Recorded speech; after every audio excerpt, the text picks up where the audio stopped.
Jeremy, while we have you, we did want to get an update on the Sumud flotilla. We do have here a video of an Italian journalist who was on board who talked about the treatment that many of the captives, including Greta Thunberg, suffered after they were taken captive by the Israelis. Let's take a listen to that. We'll get your reaction.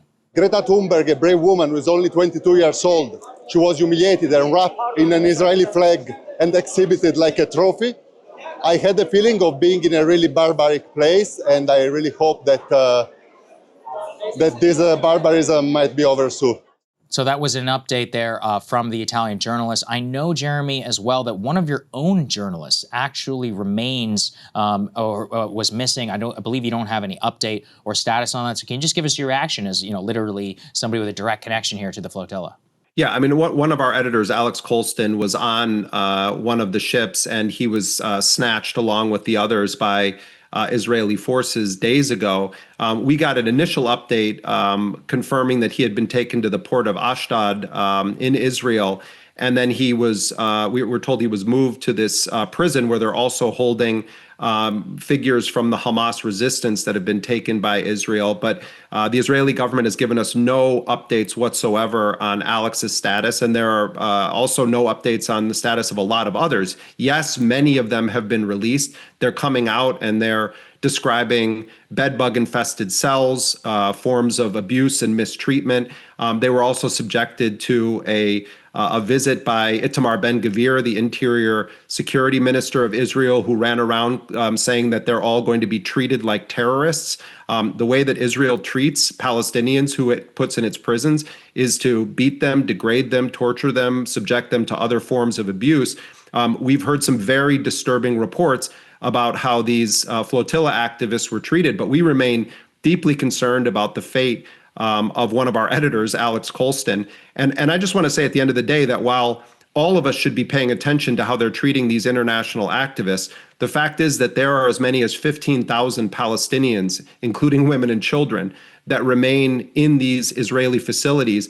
And Israel is an entity that subjects children to military tribunal systems and denies them access to lawyers. We've seen prisoners being killed extrajudicially inside of Israeli prisons. So while we should focus on the fact that our colleague Alex his status is unknown, and many of these people seem to be subjected to abuse, what Palestinians have endured in these Israeli facilities is unconscionable, and the world really should be focusing on that as an issue as well. And I know many of the flotilla activists have made that point themselves. Yeah, of course. And, to your point there, the peace deal from Trump actually contains a number of admissions, including, in the hostage exchange deal, they talk about, and all of the women and children are going to be released, which is, an admission that Israel is, in fact, holding children hostage in their prison system. And then also allowing the free flow of aid, which is another admission that Israel is not allowing the free flow of aid, which is something that they have denied vociferously. Yeah, I mean, those are very important points, Krystal. And another thing in there is the formula is for each body of a deceased Israeli, they're going to hand over 15 bodies of Palestinians. Remember how Trump's been focusing on who holds dead bodies? Why do they have dead bodies there?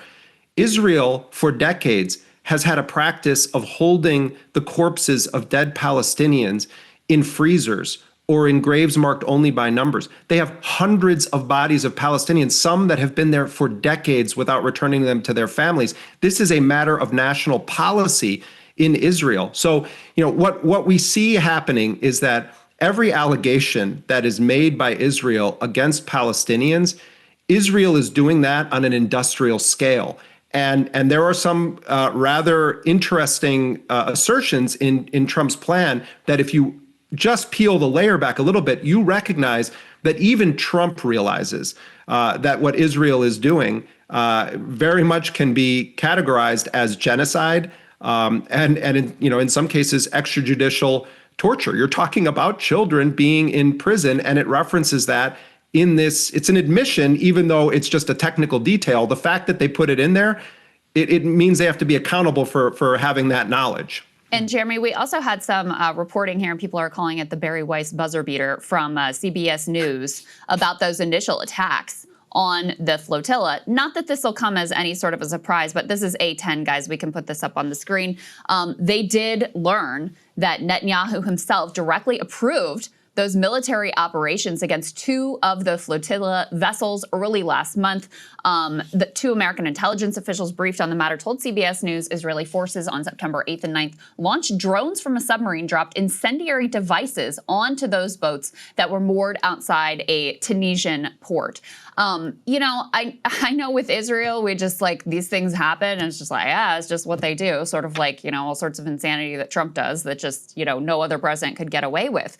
But just speak a little bit to how extraordinary this is, how wild it is, what rogue kind of lawless behavior this is from our great ally, Israel.